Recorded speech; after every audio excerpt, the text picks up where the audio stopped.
A última aula de Rosh Hashanah, a última aula antes de Rosh Hashanah, a última aula do ano, precisamos nos preparar para dias desafiadores, onde passamos grande parte do dia na frente de um mahzor, de um livro de orações, e muitas vezes não sabemos como nos comportar na frente desse livro ou em orações em geral. Qual que é o objetivo das rezas em geral, especialmente de Rosh Hashanah? É hora de pedir, hora de agradecer, a hora de refletir. Qual é o objetivo das orações? E cada uma dessas respostas vai gerar uma outra pergunta. Pedir? Será que eu preciso pedir para Deus? Ele não sabe o que eu preciso? E se ele que trouxe situação X, Y, eu vou pedir para ele mudar? Agradecer? Deus precisa do meu agradecimento? Assim por diante. São as várias questões que muitos de nós temos. E é importante abrir esse assunto que às vezes ele fica um pouco misterioso. Nada é à toa na vida e principalmente nas escolhas dos nossos sábios. Nossos sábios, eles escolheram a leitura da Torá de cada festa, porque de cada Shabat a gente vai seguindo a ordem. Agora nas festas, nós sabemos escolher a leitura que de certa forma combina com o dia. E a Haftará é a parte do Nach. Então nós temos o Tanakh, a Torá, o Pentateuco, depois temos o Nach, os profetas e as escrituras. A Haftará é uma leitura que é feita depois da leitura da Torá, de algum assunto parecido com o da Parashá. Mas também foi escolhido a dedos por nossos sábios. E hoje eu queria analisar com vocês a Haftará do primeiro dia de Rosh Hashanah, que essa Haftará retrata a história de Hannah. Uma história emocionante, uma mulher especial, Hannah. O início do livro vai ser lido. O início do livro de Shmuel. Então nós temos na leitura da Torá a dificuldade de Sara ter filhos. Na Haftará, a dificuldade de Hannah ter filhos. Sara abençoada e Hannah abençoada, e os nossos sábios resolveram colocar, já que tem a leitura de Sara, colocar a Haftará de Hannah. A história de Hannah, ela está no primeiro capítulo, logo no início do livro de Shmuel, que nós temos Yoshua, Shoftim e Shmuel. Então, o terceiro livro do Nach, dos profetas. E a história, eu vou contar em resumo, depois vocês podem olhar em mais detalhes no Tanakh, mas eu vou contar em resumo, mas junto com as explicações dos nossos sábios, que dá mais gosto nessa história. Tem história literal, que a gente vai escutar em Rosh Hashanah, mas também tem alguns detalhes interessantes. Elcaná era marido de Hannah. Hannah estava com dificuldade de ter filhos. E o tempo ia passando, e ela não conseguia ter filhos, ela queria muito ter filhos. E ela teve uma ideia, falou, eu vou fazer a mesma coisa que Sara fez. Sara está com dificuldade de ter filhos, ela sugeriu a Abraham casar com Hagar, certo? E depois Hagar engravidou, e depois Sara também engravidou. Falou, eu tive uma ideia, eu vou sugerir para o meu marido, não era uma serva igual o caso de Abraham, mas casa com outra mulher, lembrando que isso era permitido até 1000 anos atrás, um pouco mais, até o decreto de Rabbeinu Gershom, era permitido casar com mais de uma mulher. Então, essa história aconteceu há 2.950 anos atrás, exatamente. O Elcaná, então, casa com Pnina, certo? Pnina se tornou a segunda esposa de Elcaná. Pnina logo engravida e tem o primeiro filho. Hannah esperando, agora ela vai engravidar. Mas não, Pnina tem o segundo filho. E Pnina tem o terceiro filho. O quarto, o quinto, o sexto, o sétimo, o oitavo, o nono e o 10º. Ela teve 10 filhos e Hannah nada. E Hannah estava ficando cada vez mais triste, deprimida, se podemos falar. Passaram-se 18 anos e ela não tinha filhos. Vamos parar um pouquinho nessa história e vamos agora contar um pouquinho sobre Elcaná. Elcaná, ele era uma pessoa muito especial. E ele foi um homem que resolveu consertar uma falha do povo judeu. Colocando em contexto, o povo judeu sai do Egito durante a época do deserto, eles estão com o Mishkan, logo depois do bezerro de ouro, Deus fala para construir o Mishkan, que era o templo móvel, que montava e desmontava e andava com o povo até chegar em Israel. Tem uma lacuna aqui que o pessoal esquece. Chegar em Israel, maravilha, mas o templo só foi construído depois de mais de 400 anos, com o rei Davi. O que aconteceu nesses anos todos? O povo judeu não tinha sinagoga. Então onde que eles rezavam? Onde que era o local sagrado?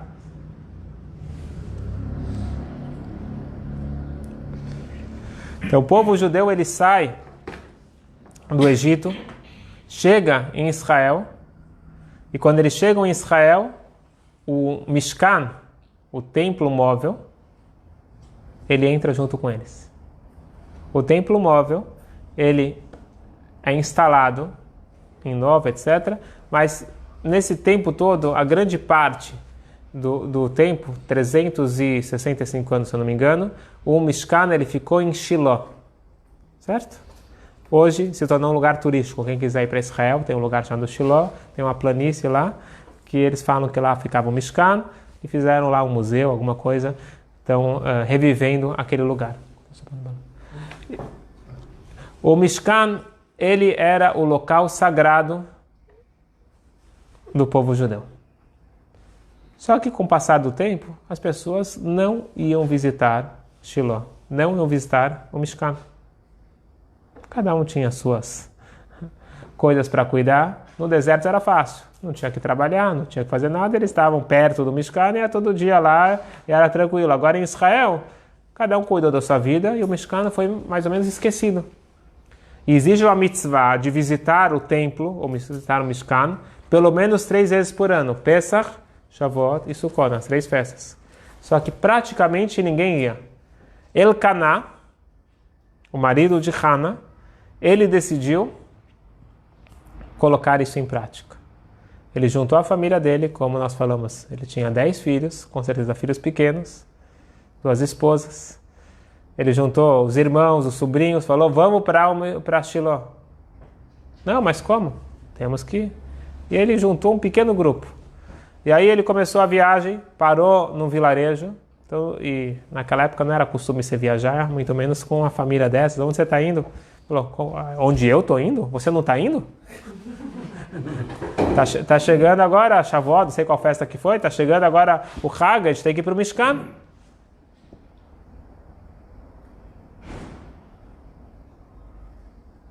Eles pensaram e um pequeno grupo se juntou a ele. Ele para no próximo vilarejo, onde vocês estão indo? Que festa é essa? E assim ele vai juntando, aglomerando gente e já chegou com um número razoável de pessoas em Shiló. No próximo ano, ele fez uma outra rota. Já tinha um grupo base. E aí ele passou por outros vilarejos. E assim, ano após ano, festa após festa, ele passava por vários lugares e ele conseguiu recuperar algo que estava falho. A visita constante para o templo, para o Mishkan em Shiló. Esse é um grande ensinamento para todos nós. A gente costuma ver problemas e a gente sabe muito bem apontar os problemas. E por que ninguém faz nada? Então esse alguém sou eu. O Elcaná podia ser mais um para engrossar as fileiras dos que reclamam. Mas ele resolveu tomar atitude. E ele conseguiu mudar a situação. Então, cada um de nós pode mudar um problema que nós identificamos.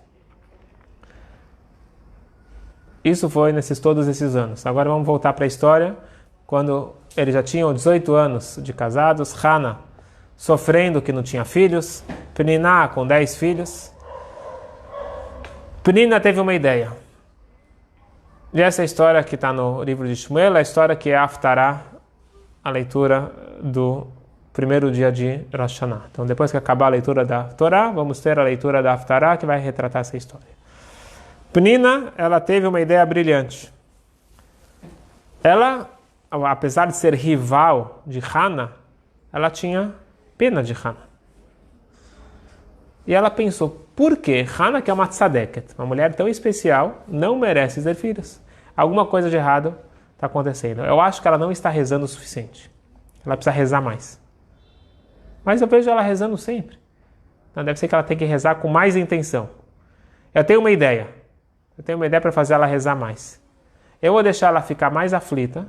E quanto mais aflita ela estiver, mais ela vai rezar. Essa foi a ideia dela. E ela começou a provocar Hana. A Hana estava lá parada no canto dela. Falou, Hana, vamos, que você está parada? Você não vai cuidar dos teus filhos? E aí a Hana começava a chorar. Chegava na hora das refeições. Hana, o que é isso? Você ficar comendo sozinha? Vai dar comida para os teus filhos. Ela começou a provocar e toda vez ela alfinetava mais e mais a Hana. E nesse dia específico que conta Haftará, em Shiló, ela provocou muito a Hana, e Hana começou a chorar e não queria saber de comer. E o marido foi falar com ela no canal, o que você não quer comer? Ela falou, estou muito triste, não quero saber de comer, não tenho fome. E o marido falou, não é assim, hoje é Yom Tov, hoje é uma festa, tem que comer, tem que se alegrar, se esforça. E ela com uma tzadeca, se esforçando para ficar feliz. E ela decidiu que ela ia falar com Deus. Então, a ideia de Priná funcionou. Não foi a receita correta, mas deu certo. Ela ficou tão incomodada que ela fez uma atitude diferente. Ela foi para o Mishkan. Ela foi para o lugar mais sagrado, o Kodesh HaKodashim, o Santo dos Santos. Lá estava o sumo sacerdote Eli. Eli tinha se tornado sumo sacerdote naquele mesmo dia. Que dia? Rosh Hashanah. E ela entra no Mishkan, vai para o Aron HaKodesh verdadeiro. Cada sinagoga tem a arca sagrada, mas não é a arca. A arca era o que estava dentro do Mishkan. Ela foi lá para a arca e foi falar com Hashem. E ela se virou para a arca e começou a falar. E ela estava falando, mexendo os lábios. Tanto é que hoje em dia, a conduta correta na hora da Amidah, da oração silenciosa, nós aprendemos de Haná. Então, Haná estava falando baixo, ela escutava, mas ninguém escutava. Então, quem olhava de fora, via ela só mexendo os lábios. Algo incomum na época. Ninguém fazia isso. E ela ficou. E o Eli, que era o sumo sacerdote, não estava entendendo que tinha uma mulher lá no lugar que normalmente não entrava ninguém, era no lugar do sumo sacerdote, Kodesh HaKodashim, o Santo dos Santos. Ela entrou do nada, está falando lá e não sai. Ele ficou quieto, esperou ela acabar, e na hora que ela acabou, ele pergunta para ela, minha senhora, que embriaguez é essa? Em outras palavras, você está bêbada? O que é isso? E ela responde, não, meu senhor. Vaishpoch et nafshi lifnei Hashem. Eu estou derramando minha alma perante Deus. Ele percebe o erro que ele fez e ele abençoa ela, que ela vai ser atendida com o seu pedido e que isso aconteça rápido. E realmente a brachá funcionou, a tefilá funcionou e ela teve um filho, Shmuel, profeta Samuel.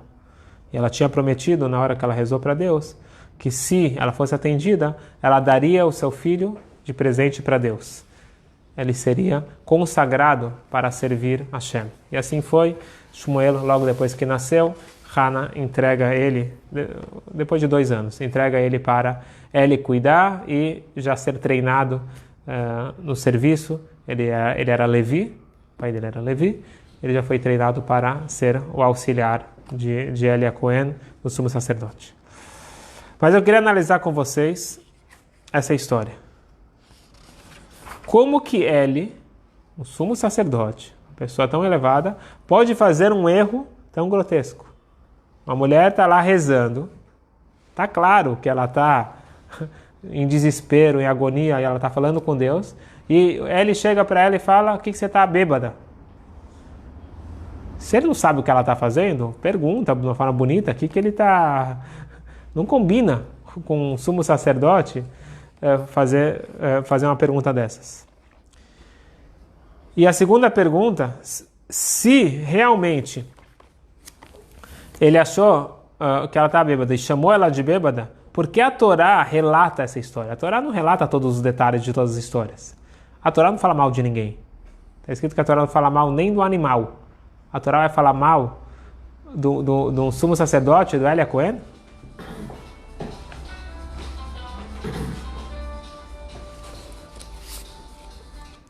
Desculpa. Sem problema. E terceira pergunta, se realmente ele achava que ela estava bêbada, por que ele esperou ela acabar? Deveria tirar ela imediatamente lá de dentro. É proibido uma bêbada ficar lá dentro. Kodesh HaKodashim? Com tudo isso, nós concluímos, na verdade quem conclui tudo isso é o Rebbe, numa sikha brilhante, num discurso brilhante, que essa história é muito mais profunda do que parece. Essa história não é apenas uma historinha que uma mulher entrou para rezar e o rabino errou e depois pediu desculpas. É uma coisa muito mais profunda. Óbvio que ele sabia que ela estava rezando. O erro dele foi que ele achou que a reza dela era uma reza bêbada. O que quer dizer uma reza bêbada? Está repetindo a mesma coisa o tempo todo. Ele fala para ela, não é assim que se reza. E ela responde, meu senhor, é uma reza que vem do âmago da minha alma. E aí ele percebe que ele errou, ele pede desculpas e abençoa. Para entender essa história, nós precisamos entender o que significa a reza em geral e o que significa a reza de Rosh Hashanah. E com isso vai nos facilitar a nossa vida e vai nos colocar em contexto qual é o objetivo de Rosh Hashanah, que o principal de Rosh Hashanah são as tefilot, as orações.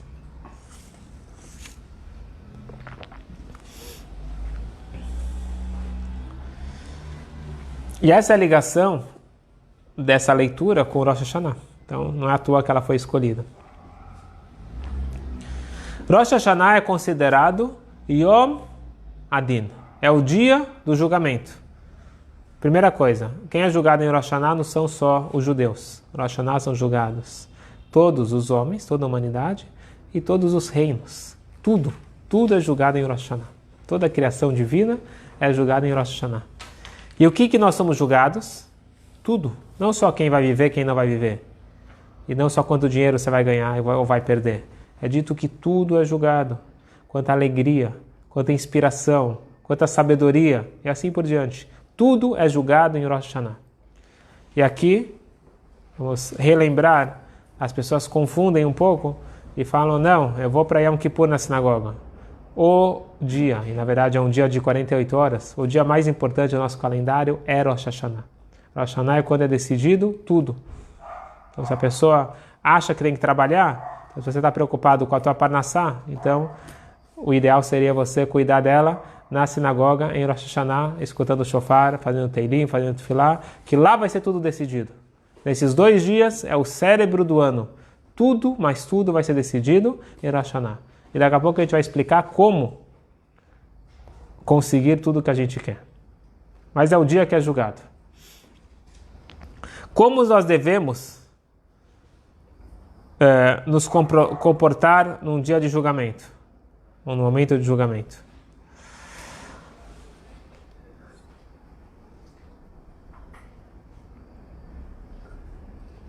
Com medo? Um pouco? No mínimo. No mínimo? Não, então vamos tirar já logo isso, que isso que eu quero já tirar de cara. Medo não é uma palavra boa. E nem é um sentimento bom. E não é um sentimento judaico. Medo a gente vai descartar. Medo não existe. Respeito. Respeito, reverência, seriedade, alegria, tudo isso daqui sim. É o dia do julgamento. E se é o dia do julgamento, é o dia de falar para Deus o que eu quero que Ele julgue favoravelmente. Então cada um pede o que ele acha que é mais importante para ele. Por isso que a primeira coisa que a gente pede na Midá é sabedoria, para a gente poder fazer os pedidos certos. Mas de qualquer forma, é o dia de fazer os pedidos. Por outro lado, Rosh Hashanah não é dia de fazer pedidos. Principalmente na hora do toque do shofar, é proibido fazer pedidos na hora do toque do shofar. Não é hora de fazer pedidos e vai ser ruim fazer pedidos na hora do toque do shofar. Por quê? O objetivo do toque do shofar é coroar Hashem como rei. Antigamente os reis eles eram coroados ao som de trombetas. E o shofar tem, além do sentido mais profundo, tem esse sentido literal também de coroar Hashem como rei. Todo o objetivo de Rosh Hashanah é convencer a Deus que vale a pena reinar sobre o mundo. Um verdadeiro rei não quer reinar. Um verdadeiro líder não quer liderar. Um verdadeiro Rebbe não quer ser Rebbe. E assim por diante. Então falaram antes de políticas. Então está escrito claramente: todo aquele que busca a honra foge dele. Todo aquele que foge da honra, a honra persegue ele. E a gente vê isso claramente. Os verdadeiros líderes são aqueles que não estão procurando prestígio. Você tem que insistir tanto para o Rebbe se tornar Rebbe, foi 1 ano de insistência. E assim todos os grandes líderes, eles não querem, Moshe Rabbeinu, quanto Deus teve que insistir com Moshe Rabbeinu para ele ser líder. Então os verdadeiros líderes, eles fogem. E assim se aplica para os reis, os verdadeiros reis, e assim se aplica para Deus. Deus, ele precisa desse mundo? Deus, ele precisa de nós? Nós precisamos convencer Deus a ser rei. Como que nós convencemos Deus a ser rei? Através do toque do shofar. O que representa o toque do shofar? O toque do shofar representa uma reverência, uma submissão completa para Deus. Viva o rei! Rei, estou às ordens. Eu bato continências, eu falo: Hashem, o que precisar pode contar comigo. Viva o rei! Viva o rei! Aí o rei vê o povo inteiro aclamando ele, não pelo ego, mas sim pela necessidade de um povo de ter o rei, ele aceita o reinado. É isso que nós estamos fazendo em Rosh Hashanah. E por isso que os grandes cabalistas, o dia mais tenso do ano era Rosh Hashanah à noite, onde a gente vai para casa comer Gevulut Efig, festeja, os tzadikim ficavam horas e horas rezando. Quanto tempo demora para fazer Arvit normalmente? De Rosh Hashanah? 20 minutos no máximo? Eles ficavam lá 3, 4, 5, 6 horas. O que eles estavam fazendo lá? Estavam bêbados? Eles estavam bêbados no bom sentido de estar negociando com Deus. Vem, vale a pena. Vale a pena ser rei no mundo. Tem aqui muitas pessoas que precisam de você e eles querem te servir. Existe o conceito geral do povo aceitar Deus como rei. Existe também a necessidade particular de eu aceitar Hashem como rei. Nós temos aqui 2 pontos antagônicos. Rosh Hashanah é o dia de fazer pedidos e Rosh Hashanah é o dia que não se faz pedidos. Imagina que você chega para uma entrevista de emprego. E você fala: Senhor, estou às ordens, o que precisar pode contar comigo. Mas queria só avisar que eu só ando de carro da marca tal, com ar-condicionado ligado, eu quero a cadeira da marca tal e eu quero essa. A chance dele ser contratado, acho que beira o 0. Você chega para Hashem, pode contar comigo o que quiser, mas não esquece, eu preciso de dinheiro, eu preciso de saúde, eu preciso disso, daquilo, e faz a lista inteira do que você quer.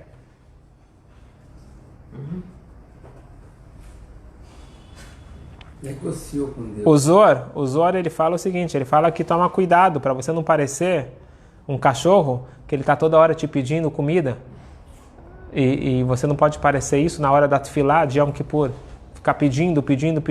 Então é hora de pedir ou não é hora de pedir? Não fomos nós que inventamos os pedidos. Se você abrir o Mahzor, foram nossos sábios que colocaram no texto para pedir. Todos os pedidos, eles constam dentro do texto que nossos sábios fizeram. Eles não sabiam que não era para pedir nada? Então fica um pouco confuso. Eu acho que cada um que se aprofundar um pouquinho no conceito de Rosh Hashanah pode ter essa dúvida. Uma dúvida que surge no momento que você escuta que Rosh Hashanah é o dia de coroar Hashem como rei. Não é hora de fazer pedidos. Só que você abre o livro, está cheio de pedidos.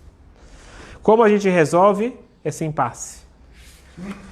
Que na realidade esse impasse não é somente em Rosh Hashanah, esse impasse é todo dia na reza. Todo dia na reza. Quando chega na reza central, todo mundo de pé, na Amidah, Todo mundo em voz silenciosa falando com Deus. É um momento que eu não posso me distrair. Eu não posso falar com ninguém e nem sinalizar. O Zohar fala que sinalizar para alguém no meio da Amidah é igual você estar falando com o rei. Você tem uma chance de ter uma audiência particular com o rei. E aí você está falando com o rei, aí toca teu celular ou WhatsApp, qualquer coisa. Desculpa, só um minutinho, responde. Aí você volta a falar com o rei. Quem faz isso, pena de morte. Se você está falando com o rei e está dando algum sinal para outra pessoa, é o maior desrespeito que tem. Na hora da Amidah, eu estou na frente do rei, eu tenho que ter essa reverência, máxima. E o que eu faço nessa hora de reverência máxima? Já leram o que está escrito na Amidah? Deus, eu quero saúde, eu quero sabedoria, eu quero parnassá. Todos os meus pedidos constam na Amidah. Shemona Esrei. Então, novamente, nossos sábios falam que é proibido você ter qualquer desconcentração, você está falando com Deus, e você está fazendo pedidos particulares. Então, aparentemente, é uma contradição que a gente vive todo dia, mas principalmente o Rosh Hashanah, porque o Rosh Hashanah é mais importante ainda esse conceito de submissão e reverência para Deus, porque é o dia de assinar o contrato. Qual a explicação para isso? Estamos aqui. Acho que você pede para ter méritos para ter essas... Eu vou voltar para o exemplo do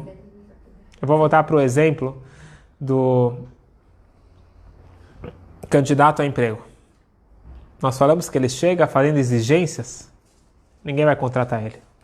Agora vamos imaginar um cenário um pouco diferenciado.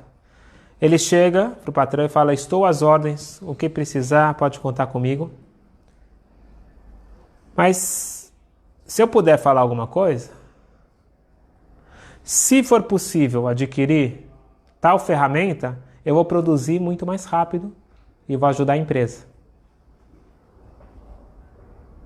Não só que isso não vai atrapalhar a entrevista, tem grandes chances de ajudar, porque ele já está demonstrando um grande interesse na empresa.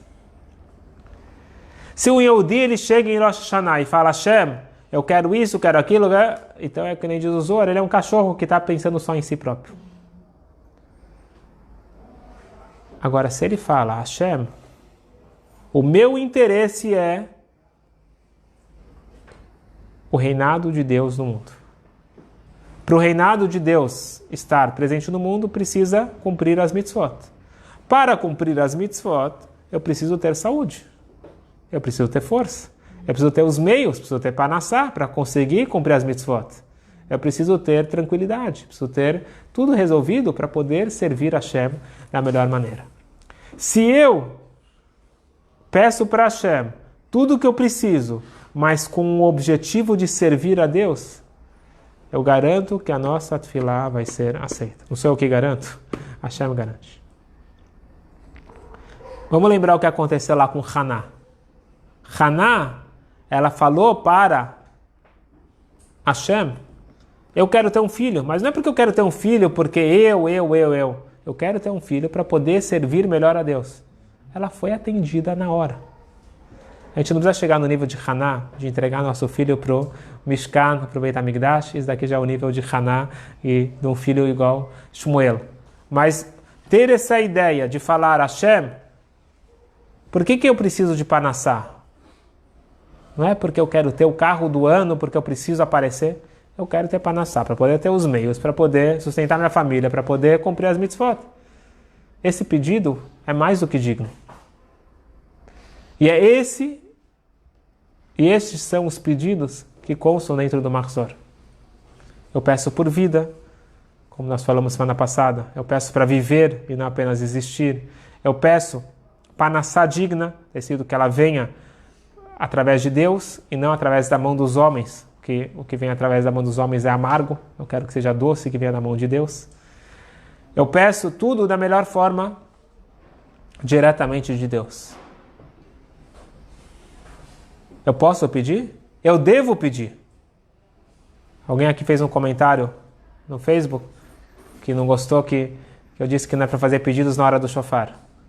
A hora do shofar é proibido fazer pedidos. Porque a hora do shofar é aquele momento máximo que eu estou coroando Hashem como rei. Nessa hora, eu tenho que bater continência e falar, Hashem, eu estou aqui. Antes ou depois, não só que eu posso e eu devo fazer pedidos. Então, em Rosh Hashanah eu faço muitos pedidos. E não só na hora da reza, na hora da refeição também. A gente come aquelas frutas típicas, a gente faz o Iratzon, e a gente faz pedidos para Hashem. É o momento de fazer pedidos, de fazer símbolos, a gente faz de tudo para ter tudo que a gente precisa e merece. Só que na hora do shofar especificamente, é o momento de fechar os olhos, se concentrar na presença de Deus. E se eu pensar no que eu preciso, eu desconcentro. Se eu estiver pensando em pedidos, por mais que sejam nobres os motivos, eu não estou pensando 100% em Deus. Naquele momento crucial, onde está sendo negociado a renovação de mais um ano para todos, e a hora que está sendo negociada a renovação de mais um ano para mim, é um momento de concentração e de foco máximo. Não é a hora de ficar pensando em necessidades particulares, por mais nobre que seja. Qual é o sentimento certo da hora do shofar? Hashem, você é o rei. Eu sou seu súdito, é uma consequência. Hashem, você é o rei.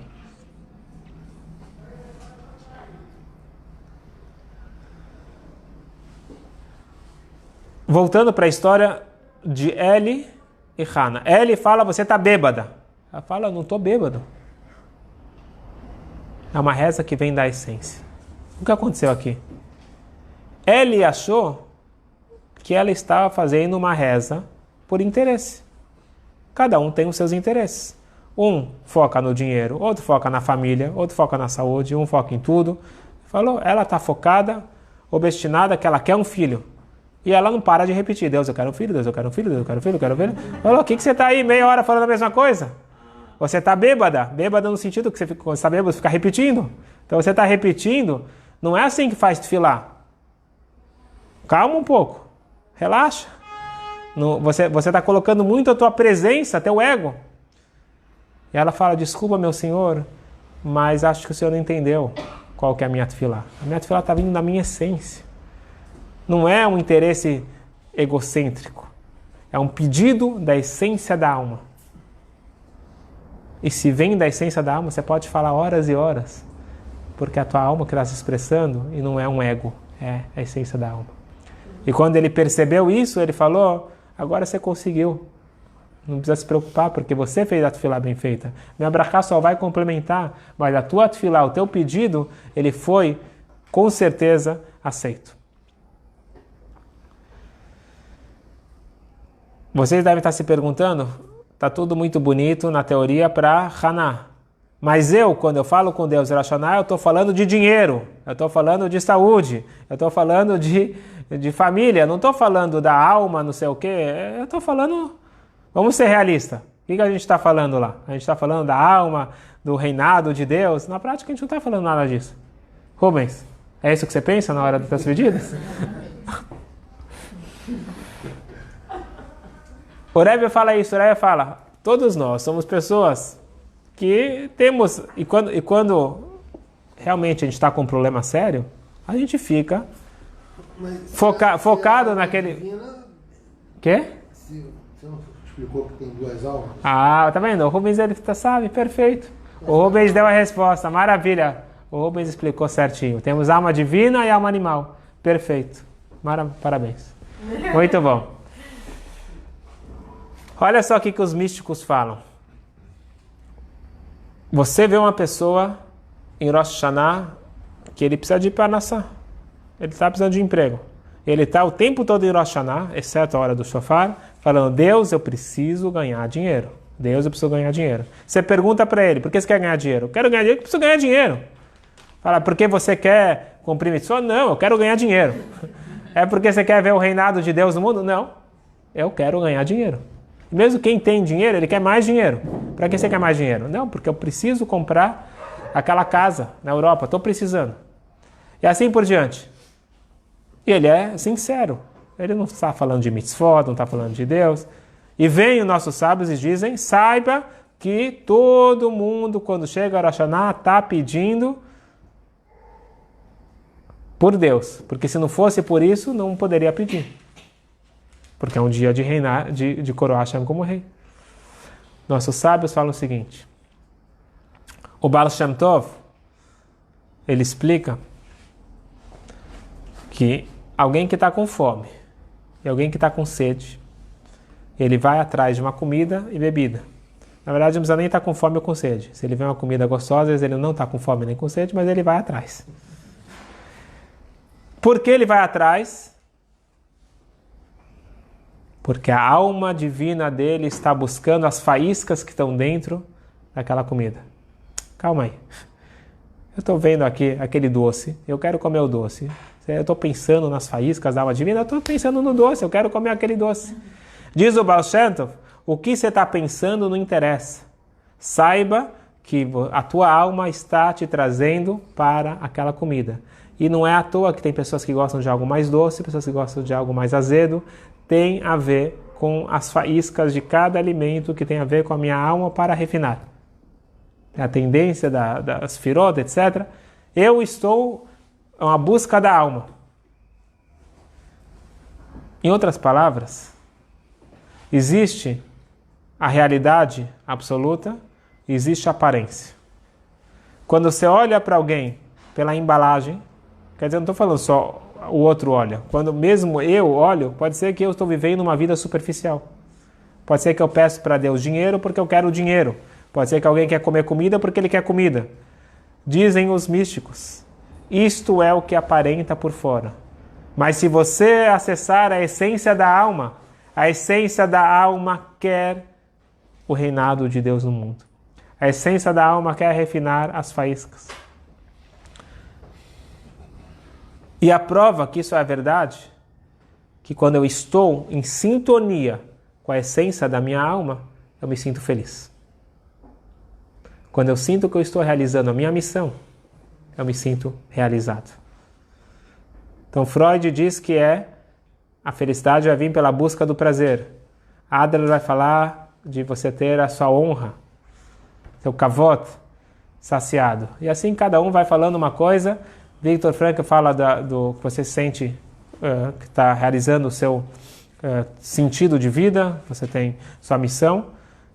E vemos aqui a Kabbalah falando que a felicidade, a alegria do Yehudi e do ser humano em geral só vai ser alcançada quando ele sentir que ele está realizando a sua missão para a qual ele foi criado. Portanto, por mais que eu não esteja consciente disso, isto é a minha alma divina, isto é a minha essência.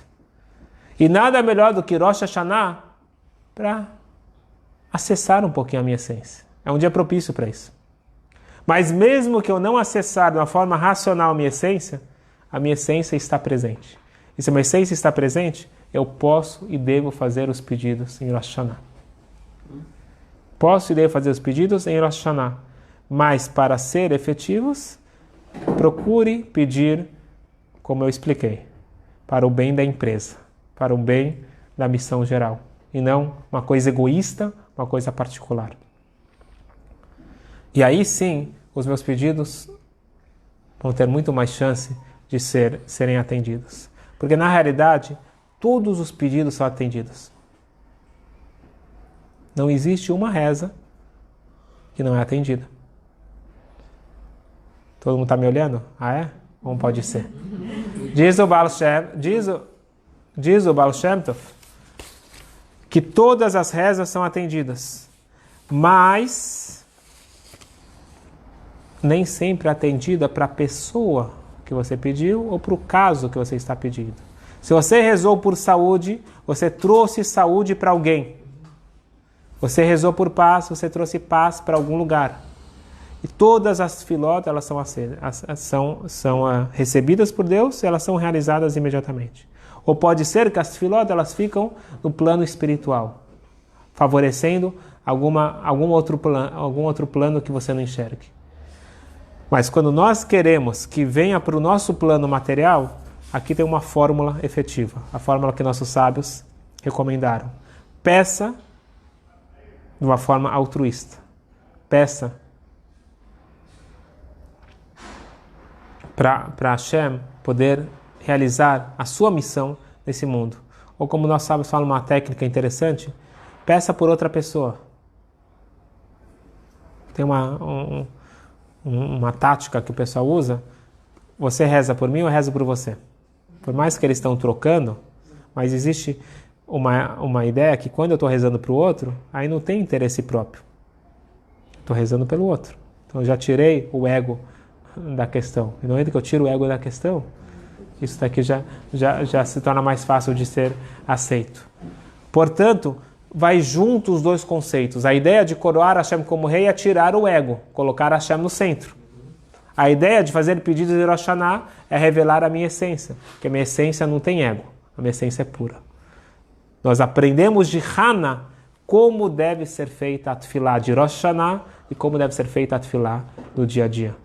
Vamos aproveitar a força de Rosh Hashanah. É dito que Rosh Hashanah é mágico. Rosh Hashanah nós temos o poder de ser aceito os nossos pedidos. É um dia muito forte, é um dia propício para tudo, mas não esquecer dessa chave. A chave é escutar o shofar e ter a kavaná certa, e ter a intenção certa na hora do shofar. O shofar é o momento mais importante de Rosh Hashanah. Por mais importante que é reunir a família e comer gefilte fish e assim por diante, isto é costumes, comer as comidas típicas de Rosh Hashanah. Maravilhoso. Mas não esquecer da essência de Rosh Hashanah, que é escutar o shofar, e não é simbólico, e não é um dia, são 2 dias. Segunda-feira e terça-feira. Nós escutamos o shofar nos 2 dias, e os 2 dias são igualmente importantes.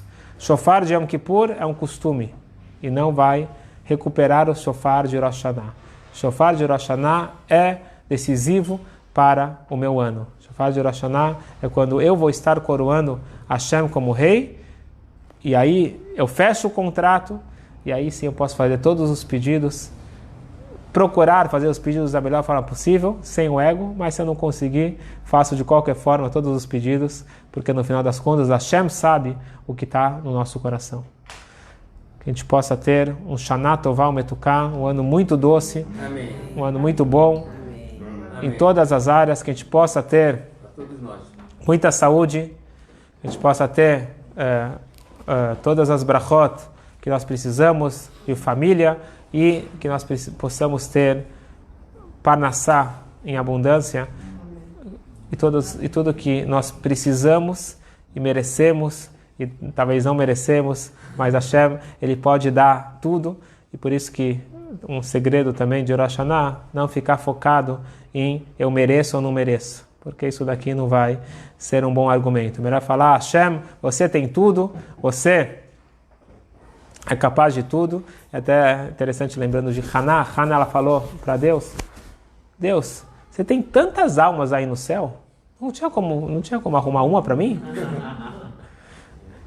O Midrash, ele fala que é igual que você, uma pessoa que está morrendo de fome chegou numa festa, tinha lá milhares de convidados. Ele chega lá, bem na hora que ele entra, o anfitrião está entrando, ele não fala, estou com fome, ele fala assim, tem tanta comida para tanta gente, será que ia faltar se eu pegasse um pouquinho de comida para mim? Não, por favor, pode se servir. Então é uma forma boa de pedir. Então, em vez de falar para Hashem, eu mereço, eu quero, Hashem, você é o rei do mundo, você tem tudo, você tem todas as riquezas do mundo, não podia dar um pouquinho para mim? Eu vou te agradecer muito. E que Hashem ele possa dar não só um pouquinho, que Hashem ele possa dar muito, todas as brachot, tudo que nós precisamos, Meadoa, Amleá, Ptuchá, com sua mão aberta e cheia, que assim seja para todos nós. Shana Tová Umetuká. Alguma pergunta? Em Kippur não faz pedidos. Kippur, a gente faz pedidos de perdão. Perdão. Que é um pedido também importante. Um momento bom para agradecer também. Quê? Rosh Hashanah é um momento bom para agradecer também. Lógico, todo dia é bom para agradecer. E perdão também, todo dia é bom para... Perdão é bom todo dia, só que o Kippur é especial. Se Deus quiser, semana que vem, quarta-feira não vai dar, em cima tem jejum quarta-feira, vamos fazer aula quinta-feira, se vocês puderem. Quinta-feira a gente faz uma aula explicando Qual que é o objetivo de Yom Kippur? Como que? Quarta-feira é jejum. Quarta-feira é Tzom Gedalia. Preparação para Yom Kippur. Então, uma semana antes de Yom Kippur, a gente tem o jejum Tzom Gedalia. É um jejum de meio-dia, quer dizer, desde o amanhecer.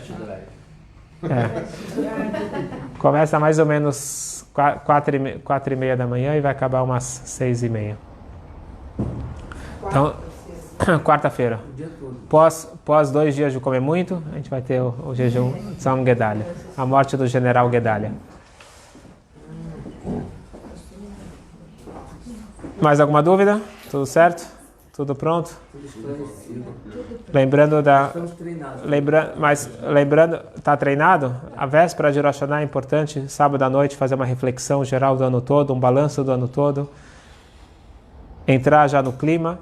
E véspera de Rosh Hashanah é um dia importante para reflexão, fazer a mikveh, os homens, se preparar espiritualmente para Rosh Hashanah, e 1 hora, assim é o costume dos místicos, 1 hora antes de Rosh Hashanah, já começar a falar os salmos, e o ideal é falar o máximo de salmos durante as 48 horas, 49 horas de Rosh Hashanah. Existe o costume de acabar os salmos 2 vezes durante esses 2 dias, que cada livro do salmo tem 150 salmos. 150 vezes 2 dá 300, que é o valor numérico de capará. Existe esse costume de falar 2 vezes os salmos, mas se não, quanto mais salmos, melhor. Por que salmos? Porque salmos vai justamente expressar esse sentimento de submissão e reverência para Hashem. A ideia de Rosh Hashanah é focar nessa reverência. Então a gente dorme menos e foca mais em tefilá, e principalmente nos horários livres nos salmos. No primeiro dia de Rosh Hashanah existe o costume de fazer o tashlich. Tashlich é quando nós vamos perto de uma fonte de água viva. Aqui no Rio de Janeiro, quem mora perto da praia vai até o mar, e nós jogamos, tashlich é jogar, nós jogamos fora nossas impurezas, nossas falhas, a gente joga para fora, perto da água viva, que representa vida e luz e Torá, etc. Não. Nós vamos chegar perto, não é para mergulhar. É para mergulhar na mikveh. Nós vamos... você nunca foi para Tashlich? Não. Então está na hora. Então nós vamos... É muito bonito. Então quem estiver perto de Copacabana, vai ser segunda-feira às 17 horas, na frente do Copacabana Palace. Nós vamos entrar na praia e todo mundo vai sair. Não. Roupa de Yom Tov. Você vai vir com a roupa festiva, e nós vamos fazer essa cerimônia de Tashlich, que também é muito bonita e muito significativa, na segunda-feira. E vamos tocar o shofar para quem perdeu de manhã. Mas o toque do shofar ele é feito de manhã, mais ou menos 11h30, na sinagoga mais perto da sua casa. Não bate aqui, Copacabana. Muito bom.